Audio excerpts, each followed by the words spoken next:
بسم اللہ الرحمن الرحیم۔ السلام علیکم دوستو، دنیا بھر کی خبروں میں آج آپ سنیں گے، لیکن اس سے پہلے اگر ہو سکے تو لائک اور سبسکرائب کا بٹن ضرور دبا لیں۔ شکریہ۔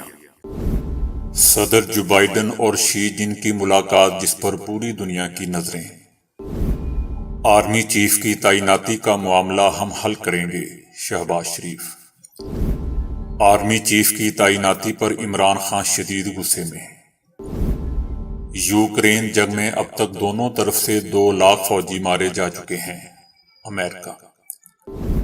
طالبات سکول یونیفارم پہننے کی عمر میں شادی کا جوڑا پہننے پر مجبور۔ ایرانی دھمکیوں کے خلاف طاقت کا استعمال کریں گے، اسرائیل۔ میں بالکل خیریت سے ہوں، رانا ثناءاللہ کی وضاحت۔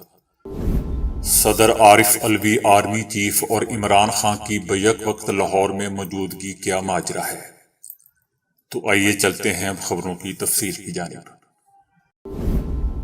چین کی بڑھتی ہوئی طاقت نے امریکہ کو بے چین کیا ہوا ہے اور کئی سالوں سے امریکہ ایشیا میں اپنا اثر و رسوخ بڑھانے کی کوشش کر رہا ہے۔ آئندہ ہفتے امریکی صدر جو بائیڈن اور چینی صدر شی جن پنگ کے درمیان ایک ایسے وقت میں ملاقات ہونے والی ہے جب 2 بین الاقوامی طاقتوں کے درمیان تائیوان اور ایشیا کے معاملات کی وجہ سے سرد جنگ عروج پر ہے۔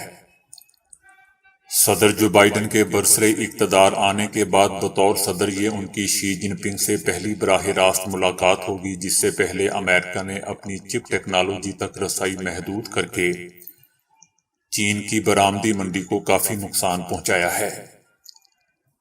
اس چپ کی فون اور الیکٹرک گاڑیوں سمیت سامان کی تیاری کے لیے اس ٹیکنالوجی کی ضرورت ہوتی ہے۔ دونوں سپر پاورز کے درمیان تناؤ اور الزامات میں اضافے کی وجہ سے پوری دنیا بالخصوص خطے میں امریکی اتحادی انڈیا، جاپان اور آسٹریلیا کی نظریں اس ملاقات کی طرف ہوں گی۔ اس ملاقات کے بارے میں بات کرتے ہوئے امریکی صدر جو بائیڈن نے کہا ہے کہ مجھے یقین ہے کہ ہم تائیوان پر بات چیت کریں گے اور میں جاننا چاہوں گا کہ ہماری ریڈ لائنز کہاں تک ہیں۔ اس طرح ہم طے کر سکیں گے کہ ہم ایک دوسرے کے ساتھ تنازعہ میں ہیں یا نہیں، اور اگر ہیں تو ان کو کیسے حل کیا جائے۔ تاہم صدر جو بائیڈن نے واضح کیا کہ وہ تائیوان کے معاملے پر کسی قسم کی پسپائی نہیں دکھائیں گے۔ چائنا کا دعویٰ ہے کہ تائیوان اس کی سرزمین کا حصہ ہے، جبکہ جو بائیڈن نے سابق امریکی صدور کے برخلاف کھل کر تائیوان کا ساتھ دینے اور چینی حملے کی صورت میں اس کا دفاع کرنے کا اعلان کیا ہے۔ ادھر شی جن پنگ نے پیپلز لبریشن آرمی کو کہا ہے کہ وہ اپنی تمام تر توانائیاں جنگ لڑنے پر مرکوز رکھیں اور فتح کی صلاحیت پیدا کریں۔ شی جن پنگ کے بیان کے مطابق انہوں نے کہا کہ فوج کو جنگ کی تیاری کرنا ہوگی کیونکہ چائنا کو ایک غیر مستحکم اور غیر واضح پوزیشن کا سامنا ہے۔ یہ تنازعہ اس وقت شدت اختیار کر گیا تھا جب اگست میں امریکی اسپیکر نینسی پیلوسی نے تائیوان کا دورہ کیا تھا، جس کے جواب میں چائنا نے جزیرے کے گرد بڑے پیمانے پر فوجی مشقوں کا آغاز کر دیا تھا۔ چائنا کا کہنا ہے کہ امریکہ کو چائنا کے ساتھ مل کر غلط فہمیوں کو دور کرنا چاہیے اور چائنا امریکہ سے پرامن تعلقات رکھنے کا خواہش مند ہے، لیکن تائیوان کا معاملہ چینی مفادات کا اہم جز ہے۔ یاد رہے دوستو کہ تائیوان کے معاملے پر امریکی پالیسی مشکلات کا شکار رہی ہے۔ چائنا سے امریکی تعلقات کے تحت امریکہ صرف چائنا کی حکومت کو مانتا ہے اور اس کے تائیوان کے ساتھ باضابطہ تعلقات نہیں ہیں۔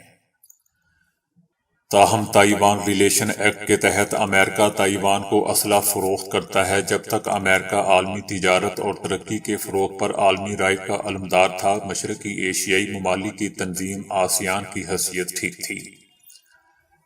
لیکن عالمی منڈی میں چائنا کی آمد اور 2000 کے بعد بڑھتے ہوئے اثر و رسوخ نے ایک ایسے وقت میں خطے میں قدم جمایا جب امریکہ مشرق وسطیٰ میں پھنسا ہوا تھا۔ چائنا نے خطے میں تیزی سے کام کیا، جس کے پیچھے سابق چینی رہنما ڈینگ کا وہ فرمان تھا کہ اپنی طاقت چھپا کر رکھو، اپنے وقت کا انتظار کرو۔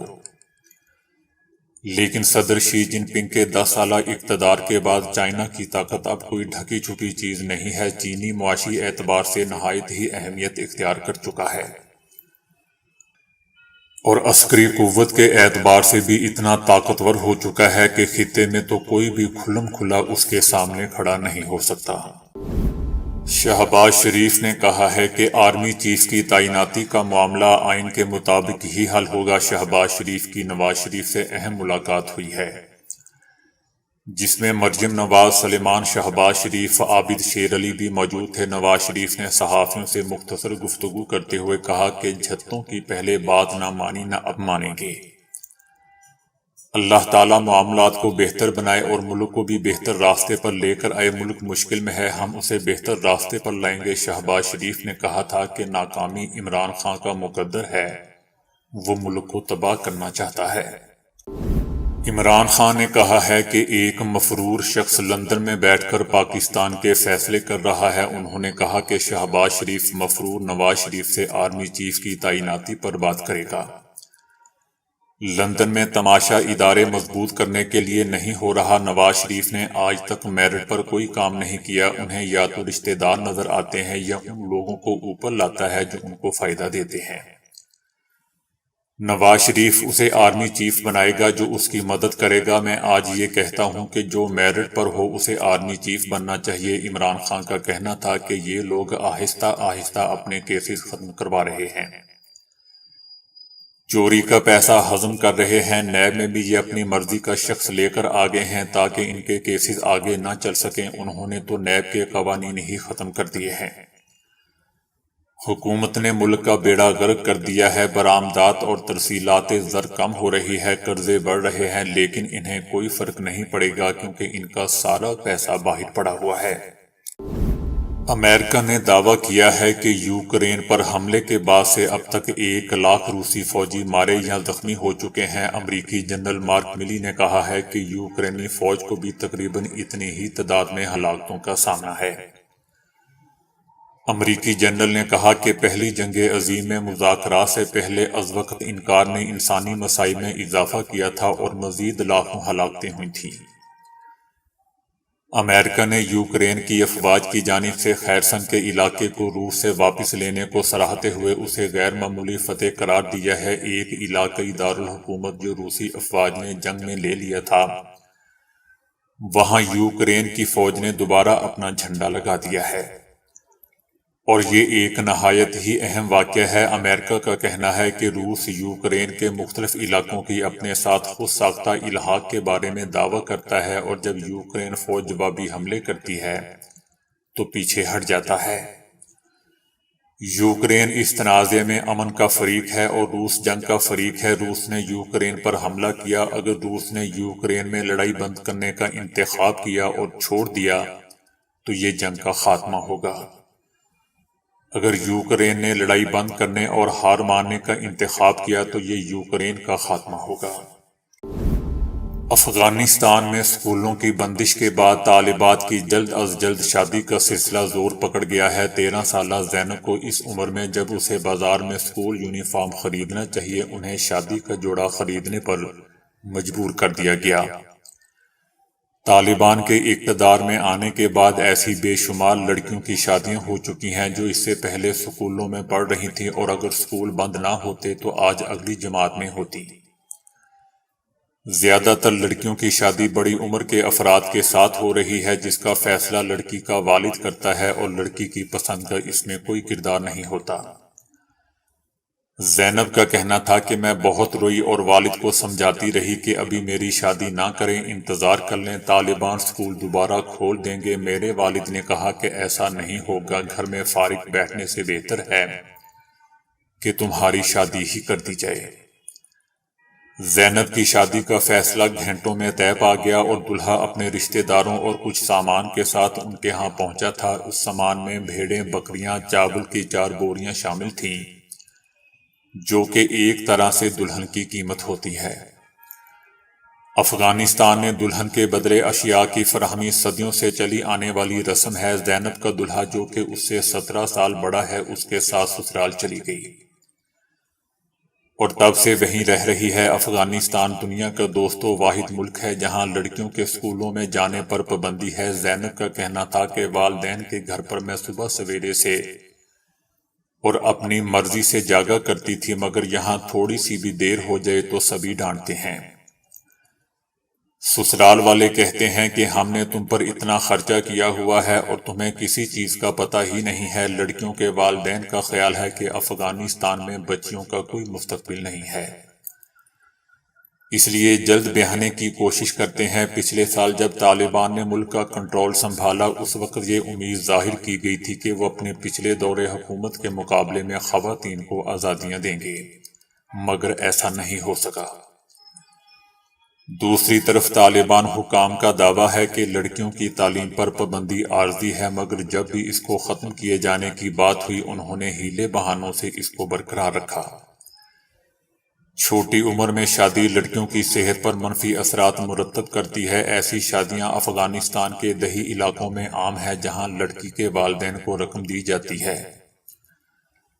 ڈاکٹرز کا کہنا ہے کہ تعلیم لڑکیوں کی کم عمری میں شادی کی راہ روکنے میں اہم کردار ادا کرتی ہے۔ کم عمری میں زچگی کے مراحل سے گزرنے پر ماؤں کے علاوہ بچوں کی شرح اموات میں بھی اضافہ ہوتا ہے۔ اسرائیل نے کہا ہے کہ پورے خطے میں ایرانی خطرات معمولی نہیں ہے اور ہم طاقت کے استعمال سے نہیں ہچکچائیں گے۔ گزشتہ ایک سال کے دوران ہم نے ایرانی جوہری معاہدے کی طرف واپسی روک دی اور شام اور لبنان میں ایرانیوں کی بڑھتی ہوئی موجودگی کے خلاف اپنی جنگ جاری رکھی۔ اسرائیل کو پورے خطے میں ایران سے آنے والے میزائلوں سے اور غزہ سے آنے والے راکٹوں سے نمایاں خطرات کا سامنا ہے۔ ہم اپنے شہریوں کی حفاظت کے لیے طاقت کے استعمال سے دریغ نہیں کریں گے۔ اسرائیلی وزیر دفاع بینی نے ایران میں جوہری تنصیبات کے خلاف کارروائی کرنے کی اسرائیل کی صلاحیت پر زور دیا تھا اور کہا تھا کہ اسرائیل کو ایران کے جوہری تنصیبات کے خلاف کارروائی کی صلاحیت کو بڑھانا جاری رکھنا چاہیے۔ اسرائیل نے تیاری حاصل کر لی ہے۔ انہوں نے کہا کہ اسرائیل ایران کے جوہری پروگرام کو شدید نقصان پہنچانے اور اس میں تاخیر کرانے کی صلاحیت رکھتا ہے۔ انہوں نے ایران کے ساتھ جوہری معاہدے کی بحالی کو تاخیر کا حربہ قرار دیا۔ اسرائیلی حکام نے بارہا اس بات پر زور دیا ہے کہ ایران کو جوہری ہتھیاروں کے حصول سے روکنے کے لیے ان کے پاس تمام آپشنز میز پر ہیں۔ رانا ثناء اللہ نے اپنے ہاسپٹل کی تصویر سوشل میڈیا پر وائرل ہونے کے بعد کہا ہے کہ وہ بالکل خیریت سے ہیں۔ سوشل میڈیا اکاؤنٹس پر ان کی ایک تصویر گردش کر رہی تھی جس میں وہ ہاسپٹل کے بیڈ پر آکسیجن ماسک پہنے ہوئے لیٹے تھے۔ سوشل میڈیا پر ان کے فالوورز کی جانب سے ان کی صحت اور اچانک ہاسپٹل میں داخلے کی وجہ سے قیاس آرائیاں گردش کرنے لگی۔ رانا ثناء اللہ نے بتایا کہ ان کی 2004 میں دل کی سرجری ہوئی تھی، جس کی وجہ سے ہر 2 سے 3 سال بعد انہیں ایک جنرل چیک اپ کی ضرورت ہوتی ہے۔ انہوں نے مزید کہا کہ وہ اس مقصد کے لیے اس برس 2 سے 3 بار ہاسپٹل جا چکے ہیں۔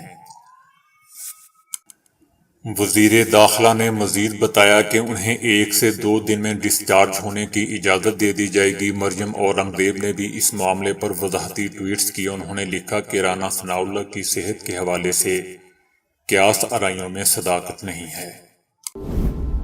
ملک میں جاری حالیہ سیاسی تناؤ کے پیش نظر تمام نظریں ایک بار پھر لاہور کی جانب اٹھ گئی ہیں، جہاں گزشتہ شب صدر عارف الوی اور army chief general Qamar Javed back وقت موجود تھے۔ یہ صورتحال ایسے وقت میں زیادہ اہمیت اختیار کر گئی ہے جب وزیر اعظم شہباز شریف اپنے بڑے بھائی سے نئے آرمی چیف کی تقرری پر مشاورت کے بعد لندن سے وطن واپس لوٹ رہے ہیں، جبکہ وزیر آباد حملے میں زخمی ہونے کے بعد عمران خان پہلے ہی لاہور میں موجود ہیں۔ بیک چینل مذاکرات میں صدر عارف الوی ایک کلیدی شخصیت کے طور پر سامنے آئے ہیں۔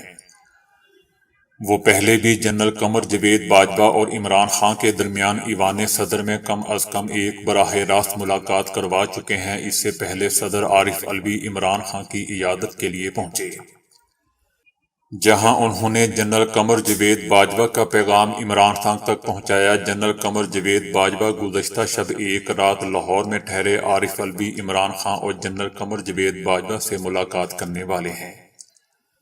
یہ ملاقاتیں ان اطلاعات کے پیش نظر ہو رہی ہیں کہ نواز شریف نے سیاسی تناؤ کم کرنے کے لیے کوئی رائے دینے سے انکار کر دیا ہے۔ ٹیلی گراف میں شائع ہونے والی ایک تحقیق میں بتایا گیا ہے کہ اداسی انسانی صحت کے لیے اچھی ہے کیونکہ اس سے انسان کو اپنی زندگی بہتر تبدیلی لانے میں مدد ملتی ہے۔ سائنسدانوں کا کہنا ہے کہ اداسی کو ایک بیماری سمجھ کر اس کے علاج کے لیے ادویات کے استعمال کے بڑھتے ہوئے رجحان سے انسان کے جذباتی طور پر پختہ ہونے کا جذبہ متاثر ہو سکتا ہے۔ ماہرین کا کہنا ہے کہ موجودہ معاشرہ انفرادی خوشیوں کو سب سے زیادہ اہمیت دیتا ہے اور ملازمت کے کھو جانے کے بعد تعلق اور رشتے ناطے ٹوٹ جانے یا کسی عزیز کی موت کے بعد اداسی یا افسردگی کو بالکل برداشت نہیں کرتا۔ ذہنی صحت کے ماہرین کی ایک بڑی تعداد کو خدشہ ہے کہ اداسیوں اور پریشانیوں کے مقابلے کے لیے ادویات کا استعمال انسان کی ذہنی پختگی کو متاثر کر سکتا ہے۔ اعداد و شمار سے ظاہر ہوتا ہے کہ دنیا میں ہر 4 میں سے ایک شخص زندگی کے کسی نہ کسی دور میں اداسی میں مبتلا ہوتا ہے، اور دنیا کی آبادی کا 5% اس وقت اس کیفیت سے گزر رہا ہے۔ نفسیات کے پروفیسر جیروم ویک فیلڈ کہتے ہیں کہ جب آپ کوئی دوا بہت زیادہ استعمال کرتے ہیں تو آپ اس خیال سے ایسا کرتے ہیں کہ وہ آپ کو فائدہ دے گی، وگرنہ آپ اسے استعمال نہیں کریں گے، لیکن ہو یہ رہا ہے کہ یہ دوائیں استعمال کر کے خود کو آپ بیوقوف بنا رہے ہیں۔ وہ کہتے ہیں کہ اداسی ہمیں اپنی غلطیاں دہرانے سے بھی باز رکھ سکتی ہے۔ اداسی ہمیں اپنے کسی ایسے تعلق یا رشتے یا کسی ایسی چیز کے بارے میں بہت زیادہ مائل ہونے سے بھی روکتی ہے جسے حاصل کرنا ہم اپنی زندگی کا مقصد بنا لیتے ہیں۔ ماہر نفسیات ڈاکٹر پال کہتے ہیں کہ کبھی کبھی بھرپور اداسی آپ کو طویل المیعاد پریشانی کے اثرات سے بھی محفوظ رکھ سکتی ہے۔